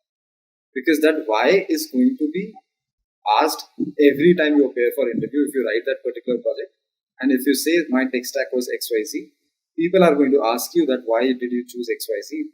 Did you compare it with anything else? So always have that kind of answer, and that will also broaden your horizon. Like you learn system design much more rather than doing any course on YouTube or any other things, right? So that is the best place where you can learn the system design as well. Okay. Anyways, I think I digressing a bit. Coming back to you guys, right? So I wanted to ask you, right, that what is, both of you are working in great companies right now, and but everybody has a dream to where they want to see themselves, right? That I want to work in this particular company. For somebody, it might be a startup. For somebody, it might be being a CEO of a small company. For somebody, it might be working at XYZ company and might be an aspiration. So, what is your dream job? It might be a CEO, or it might be a developer at a company that you aspire to be. I think Mohini seems excited, so I'll let Mohini speak first. I guess, yeah, for me it is Google only, so, it always inspires me, it is everywhere, Google is everywhere. So it always gives me that motivation that somewhere in my life I want to work there. And why Google? Like, what do you want to do? Let's say if you are hired in Google, so which team or what part, or why only Google? Why not maybe Facebook or Amazon or Apple? See, every company are great, say about the Facebook and the Apple, what happens, right? Then, from childhood there is like something, तुम्हें engineer बनना है, मेरे को engineering करनी है. So something like that in my mind, that I want to work in Google. It shows that, that childhood dream wants to become engineer, that is a dream that I want to work in Google. Probably because I see everywhere that Google is everywhere in every platform. Whatever we are using, Google is there. Any specific product of Google that you love? If I say YouTube, basically. Okay. So I'm assuming you like in the YouTube versus TikTok debate, you are on the YouTube side, not at the TikTok side. Yeah. So YouTube is good in everywhere. It is very you can find anything and everything in YouTube. The content on YouTube and the discovery and the personalization it gives, that is really top notch. Yeah. How about you, Ashdeep? What do you like about that? Yes. So for me as well, I would like to at least once in a life to I would like to work at least once at Google. Also, like I'm very intrigued by Tesla. Like I'm a big fan of Elon Musk. So maybe once in life, if I get an opportunity to work in Tesla, that would be great as well. Yeah, like basically in work, I think learning and you feeling valuable at the firm, you're doing something and feeling good about it, and you are loving your work basically, enjoying every day. That's most important things, irrespective of the firm. But yeah, if you will ask me where you would like to see yourself someday, I would definitely like to at some point in time work at Google or in Tesla. Yeah, that would be my personal kind of favorites. Yeah. Cool. And you guys, since both of you, Arshdeep has joined this company in a pandemic situation where he's not even got a chance to meet his team, and so is the case with Mohini as well. So, how is the pandemic, spanning out to you? How do you interact with your team? And both of you have actually gone to offices and worked in offices as well. So, do you prefer work from home or do you prefer going to the office? Uh, Yeah, Ashdeep, let Ashdeep. yeah. So in my case, actually, I've been since I've joined Disho, I've been working from completely from home, even like from the starting only. So actually, I did love to like spend time with my family, being at home. I love that thing as well.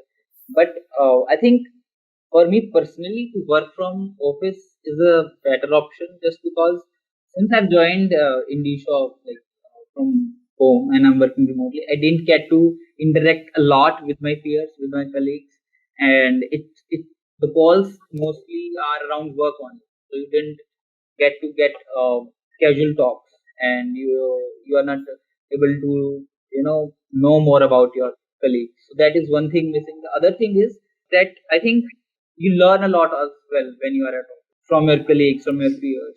That is one thing as well. And the third would be that at home I'm not able to basically say if I have to work 6 or 7 hours, I'm not able to get out like 6 to 7 hours daily basis. That in this time I will work, and then the rest of the time I'll kind of switch off. So that kind of thing is a little difficult for me. I find it a little easy at office to segregate the office and the basically home environment. So yeah, so because of those reasons, I actually prefer to work from office. Although I love spending time with my family. Yeah. For me, it would be I would love to go back to the office. I actually love my time at Oyo when, although it was just 2 3 months, I when we used to go to the office, it was a great experience back there.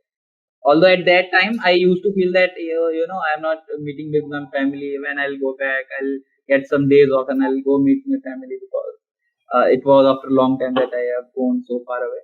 But now I think that office was a great option. Lost the Yes. freedom as well, I guess. Yes. Cool. How about you, Mohini? Do you concur the same thoughts? How do you? Yeah, actually, I will just say like before COVID, we was always like craving, really want to work from home. So, but when we get the totally work from home, I guess initially it was good because lot of people, even me, I got a chance after so many years that I can spend my time with my family. So it is all good, but as Ashdeep also mentioned, when you are in office, you interact with people, you create that connection with people, and you learn a lot when you are in office. And there is some dedicated time that you are working there, like and basically it is always good to be in office rather than at home to working. And yeah, I would also prefer to be work from office only if I get a chance, but I don't have a chance right now on any option. So, yeah. All right. Thank you so much, guys. We'll start with the comments. I think on the work from home and working from office part, both of you want a mix of both. So let's go to our questions that a user is asking. So Harish says, what is the difference between a product-based company and a service-based company? Would anyone of you want to answer that, or shall I answer that? Actually, I actually don't have a lot of knowledge about this thing. But what I personally think is that it's basically in service-based companies, they don't have their own product on which they work. Like in Amazon, they have their own products. They are selling products on it. So Amazon.com is a product for that. AWS is a product for that, and they are using that to generate revenue. But in service-based company, they provide their services. Maybe they can make a website for you, or they have clients and they work for them, and that's how those companies work. They are all service-based companies. That's the, I think, major difference. And I think the kind of responsibility which you get in the product-based companies is great compared to the service-based companies. So you get to learn a lot, and your learning curve is very steep. So you learn a lot, and that's how you grow. In service-based companies, that can be a little slow. So yeah, that's what my understanding of it is.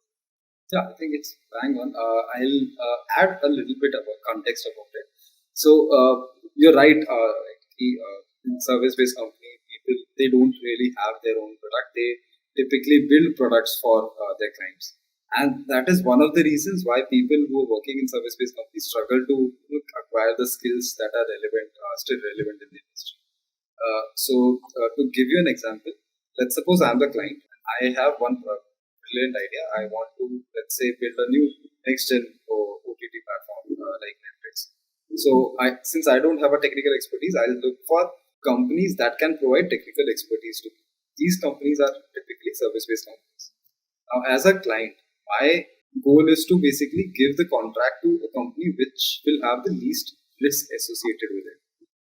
How do I justify least risk? That means that what I mean by least risk is that if I want to add a new feature in this OTT platform, that should be, first of all, there should be a bandwidth in the service company to adhere to my feature request, and I'm okay paying more, right? I don't have issues on how much that company will charge. I have issues that if I ask for a feature, there are no people who are there in the service-based company to work on it.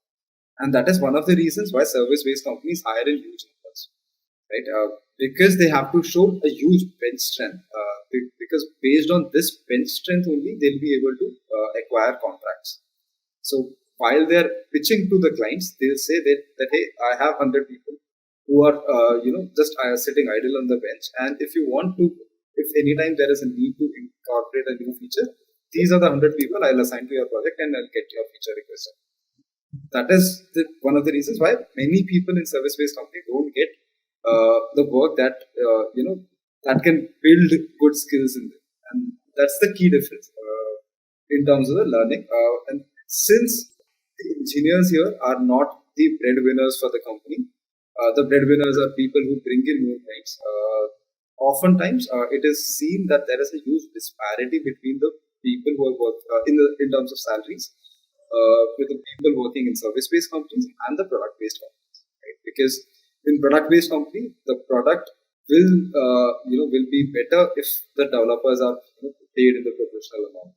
So that's, I think, the key difference between the two. The next question is by Harish. Is system DSLGO and system design enough for selection in a company? I think we have covered this in the previous part as well. That we saw that mostly OS and networking are not as DBA becomes relevant, but that also comes under system design. So if you master these two skills, you would be good enough to crack interviews. Does technology matter? Example, microservices and data science. Would anyone of you want to answer this based on your experience? Yeah, I just want to add on like microservices versus data center. It is these are two different things.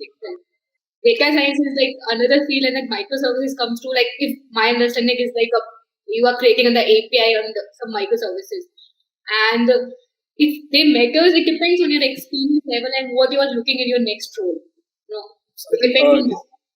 I think his question is on the lines: do you require these skills to be able to apply for a product-based companies?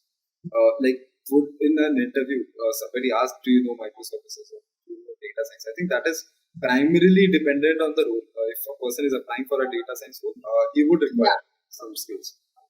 But for microservices, it's mostly depends on the experience, right? If a person is just starting out, we don't expect that.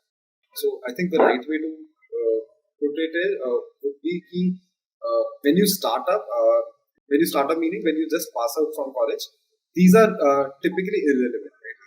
Maybe for data science, you must have some data science projects on your resume, but these are typically not at all required, especially when you're starting off. Because microservices is something that we expect people to learn their job, and even after that, right? Even for experienced people, people with, let's say, 8 or 10 years, I think 15 years of experience also.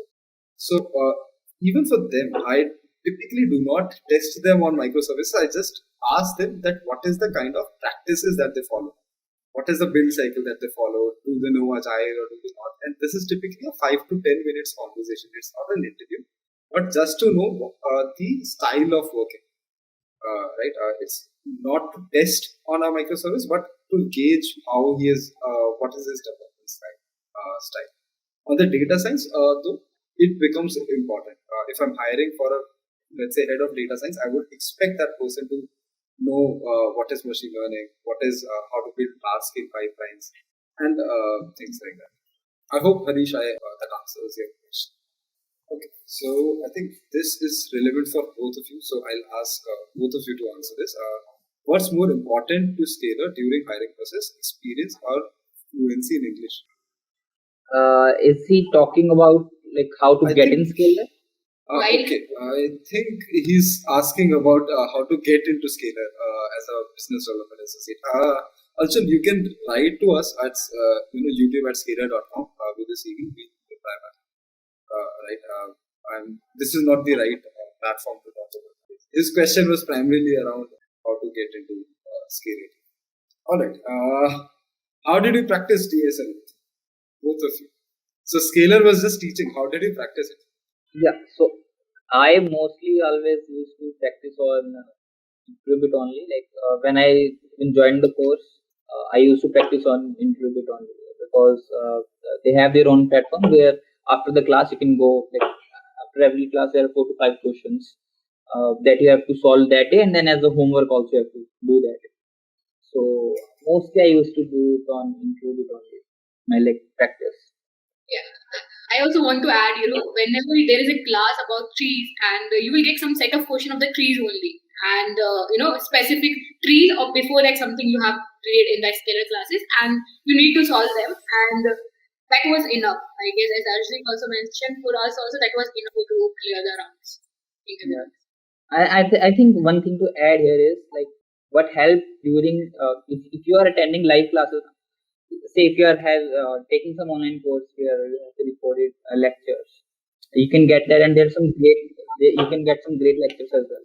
So, but what I found like with attending live lectures is you are getting that 1 hour or 2 hours when the classes. Even if you are not attending with full concentration, you will get to know most of the concepts. Even if you have to revise that, it will be easier for you rather than when in the case of recorded lectures, it sometimes becomes a little hard when you see like I have to cover this much of lectures. There are 100 lectures. I have to cover all of them. In live classes, it's just every day you have to attend like say 8 to 9 you have to attend, and it becomes easier that way to cover the syllabus. I'll try a different analogy over here.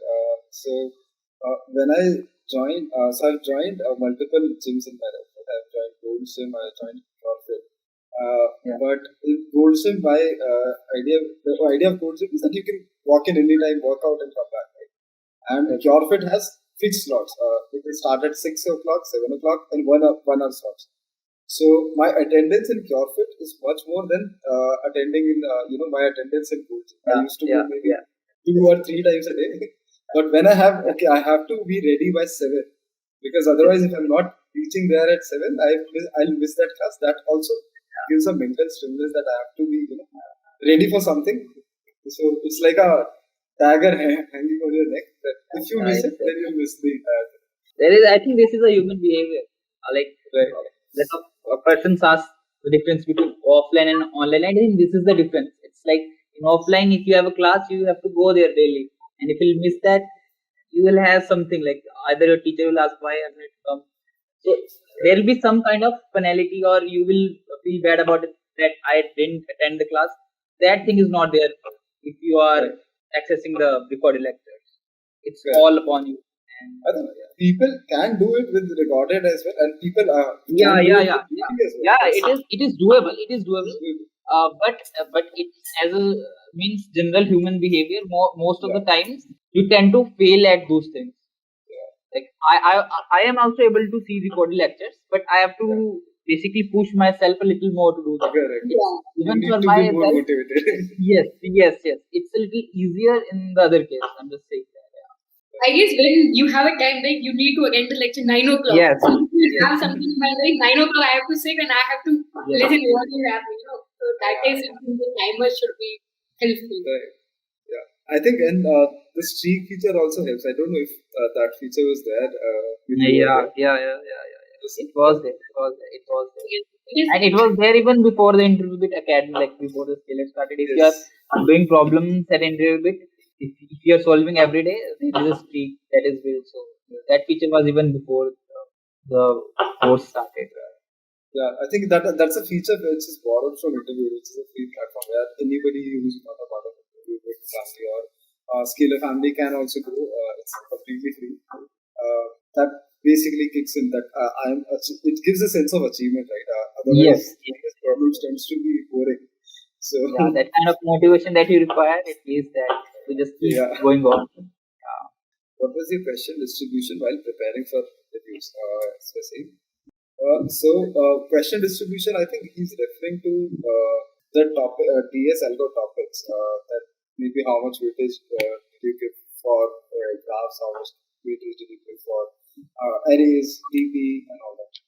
Or how did you basically prepare each component? So in my case, like because the whole syllabus when you are in a course, like if you are attending a course at Scalar, they will have the syllabus in a systematic way. So it will start with arrays, and then they'll cover the different topics: maths, string manipulation, dynamic programming, and I just go with the flow because I used to attend the daily lectures. So that was how I did that. And once you are done with that, say if you are applying for some company, you can go search some specific questions that have been asked for that company. Once like you are done with your basic preparation, you are done with your say different topics, arrays, dynamic programming. When you're done with that thing, if you are preparing for a particular company, then you can go search on Google. You can find them on Google, Geeks for Geeks. I think those questions are there on InterviewBit platform as well, like company specific question. You can practice that way as well. And I think a brilliant way for just looking for, especially if you're preparing for Facebook or Google, right? Facebook, Google, or Amazon, these three companies, if you're preparing for, go to purchase a lead code premier subscription, search for the company specific type, and then list the question based on the frequency, and start solving questions from the most frequent to the least frequent one. Most likely, the question that will be asked in an interview will be one of the questions that is already listed on So, preparing for a company-specific role, if you are not, Scalar obviously gives you that the company-specific type. But if you're not, want to prepare it from some, platform, some other platform, I would strongly suggest you to go to LeetCode, because Weeks for Geeks, I think the structure is not there. Yeah, structure-wise not that good, but yes. Questions we are able to. Sorry, you were saying something. Yeah, Geeks for Geeks, like you will start searching and you will get a lot of data. So then you will be. Yes. It's like an ocean of information. Right. You have to find the right thing. Yes. So Gaurav is asking, all product-based companies ask for DS. Yes, Gaurav. Every product company will have some or the other round based on DS, at least one round, irrespective of your experience as well. For freshers, the weightage on DS would be higher as compared to people with experience. But expect DS questions to be there. I've also noticed that for freshers, that the difficulty level on DS is higher as compared to experienced folks. So nowadays, I'm not asked DP questions. when I had Lexi experience, then DP graph questions used to come. Nowadays, mostly people ask arrays or maybe questions on BFS and BFS. I'm not asked like how to code a segment tree or how do I go about creating a B plus tree. But how is your experience, Arshdeep, and only on the difficulty of yes and no questions? I think in my case it was mostly like medium questions, not very hard. In one of the interviews, like you might get asked a little hard questions, but mostly they'll be medium questions, and occasionally you will get one hard question, and so you have to be prepared for that. I think it depends on company to company as well. Like in OYO, the difficulty level was not that great. There were good questions, medium level questions, but I was not asked any such hard question. But in visual, I think one or two questions were a little tricky.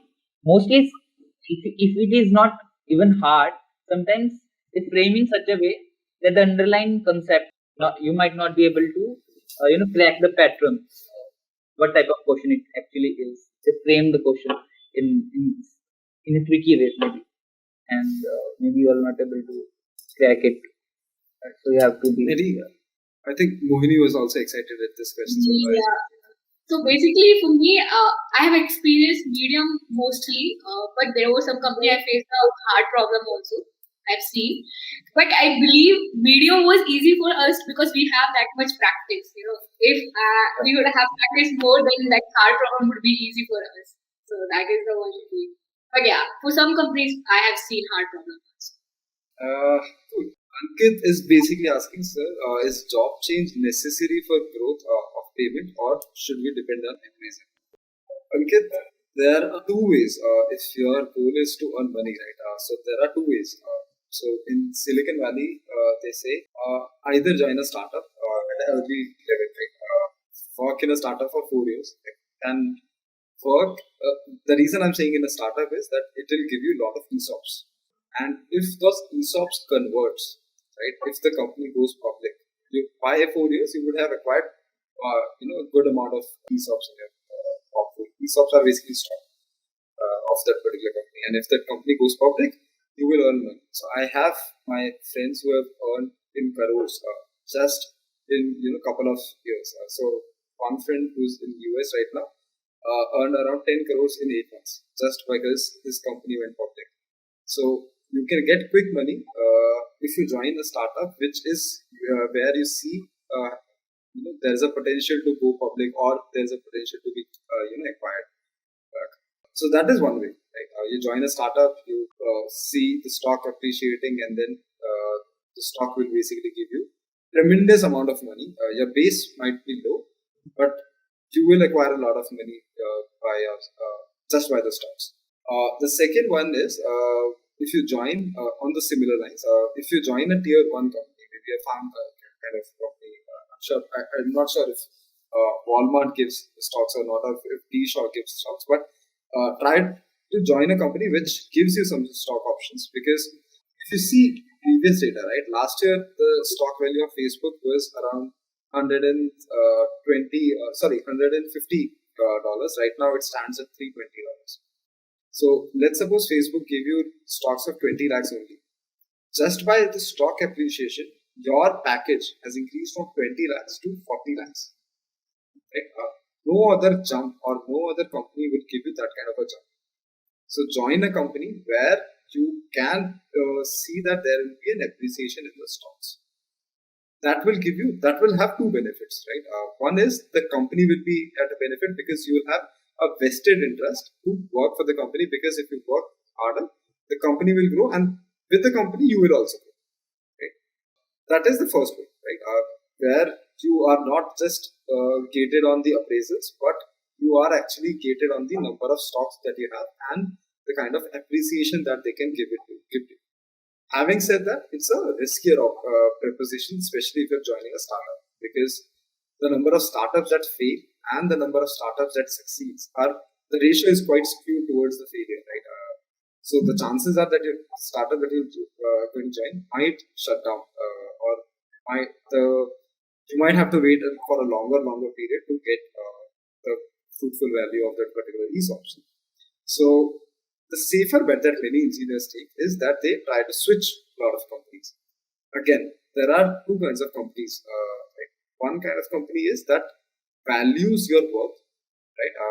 The way it values it, it gives you decent appraisals. Right? Maybe I've heard even 100% appraisals also within the company. But that's a rare case where a person is hired out of the band. Let's say a person was at an ST3 level but was hired at an ST1 level. So his pay scale and role was all over the place. But if you're hired at a correct role, you can expect to grow within a company anywhere between 5 to 30%, right? Depending upon how big or small your company is. Switching the job will benefit you. Like there are cases where switching might give you a good number, maybe 50% raise or 100% raise or 30% raise, 20% raise, depending upon your current package that matters. But that's not a long-term solution, right? You cannot just keep on jumping one job to another. You should have some sense of stability, right? Once you have 5 to maybe 10 years of experience, you will be unhirable for a lot of companies. Why? Your package will be really high, and to be able to get hired at a 10 years experience, you need to show that you have some sense of stability, right? If you keep on jumping boats, that is a red flag in a lot of companies. So try to keep your jumps very low, right? Try to grow within the company. If you're finding that, hey, my company is not appreciating the kind of hard work that you're putting in, then you can typically try to look out for other offers which have such kind of opportunity. So that's one of the reasons why I always suggest people, when they have multiple offers, do not go to a company which is offering. Don't go blindly and choose the company which is offering you the highest salary. That's often the number one mistake that engineers take, right? Because there are chances, right? Let's take two numbers, right? One company is, let's say, offering you 10 lakhs, and the other company is offering you 12 lakhs. There's a 20% increase in the second company's salary. But if you and then you went to the some old employees and asked their appraisal numbers, the company which was giving you 10%, 10 lakhs, have high annual appraisal cycles, right? So your salary will be refreshed twice a year, and the biannual cycle also they typically give 10% raise. So let's suppose if you get 10% raise with the company, after 1 year your package would be 10% into 10%, which is like almost around 21% raise you'll get in 1 year. So there is a compounding effort when the company is giving you two appraisal cycles. Whereas in the other company, if it is a annual appraisal cycle, and there might be a scenario that they are hiring you out of their out of the limit or out of the band limit, and because of which the appraisal amount cannot be high. Maybe they'll give you 5% increment after 1 year also. That time you'll be pissed, right? So it is okay to step back while you're joining and performing exceptionally so that you get the higher numbers in a particular company. So don't blatantly go to a company which is throwing the maximum amount of money to you. I hope that answers the question. Any good advice where to get good resources to learn graphs and practice graphs-based questions? Over to you guys. What is your opinion apart from Scalar? You might have learned graphs before Scalar as well. So apart from Scalar, where a person can go to learn such graph concepts? I guess apart from Scalar, because we have a lot of resources available itself in the Scalar, and if I talk about anything before it, I use LeetCode, like as Mohit also mentioned that I had that premium account also, like we can list down all the list of the graph question basically and the frequency. So I would suggest one of the option is LeetCode.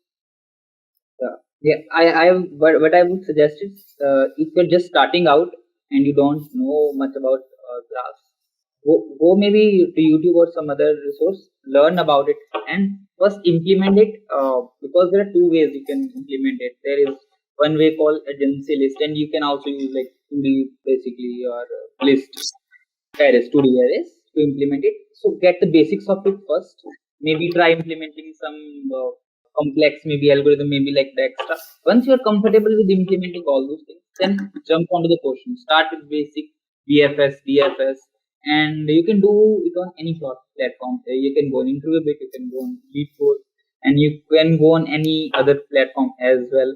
And once your basics are clear, then you can try some harder problems on based on graphs as well. And also, like especially like BFS and DFS based questions are asked a lot in companies like Amazon, Google. Or in my experience, they do get asked a lot. You might get like a question from graphs in any round, in every round. I think I might sound old school here because my favorite place to learn graphs is Corner. Right? It's a Okay. really, Yeah. really good book on data structures. If you have not read Yeah. Corner, please read it. Other good resources that are freely available are MIT courses. So go to MIT open courseware website. There you'll find list of many resources on many subjects. Just search for data structures. You'll find a good MIT teachers teaching DSA. There was a series by I don't know IIT Kharagpur or some professor on YouTube as well. I think IIT Delhi or IIT Kharagpur professor who's teaching you the data structures in a structured manner. That is also very nice. So you can typically start practicing from there as well. Is DS an algo for service-based MNC as well as for 3? Yes. So I'll skip this question. The answer to your question is DS algo is useful for any engineer who's working this. Because whether you are working in a service-based company or a product-based company, DS and algo are basically key concepts which will help you in critical thinking, meaning that you are able to think of corner cases when you are writing your own code. Because while you're practicing on any of the coding platforms, you'll be compelled to think of corner cases. Otherwise, there will be some test case which will fail, and hence thereby developing that critical thinking brain of yours, which will help you in becoming a better coder. How to clear online coding round? Shubham, again, so online coding round is typically based on basically the programming language or OS questions and MCQs on OS networking as well. Most of the companies rely on data structures. So if you are clear and thorough on data structures, you would be able to clear 80 or 90% of the companies. There will be only 10 or 20% of companies which will ask questions on networking analysis. Then is the question by Shivangi. How can an automation tester qualify for farm companies? So Shivangi, some context here that typically when a person joins any farm, right, they have a career path or career trajectory defined for every role that they have. So for an automation tester, the set of testing criteria will be same.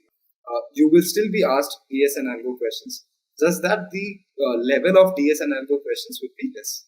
So you can qualify as an automation tester, and then if you want, you can become an SDAT, or you can also transition into a normal SDE role as well. So they have a set path. I have couple of friends of mine who joined there as an automation tester, and now they are SDE at Seattle. So they have a set process laid out. In terms of the preparation, just focus on your DS and algo. That should be good enough. Surinder says thanks a lot, Arshdeep and Pete, for your guidance. So Priyank has a ratio of DS and algo questions versus system design for 7+ experience. I would say if you're applying for farm and you are looking at a level of let's say ST3, you'll have I'll tell you for each company, right? I for the companies that have farm at least.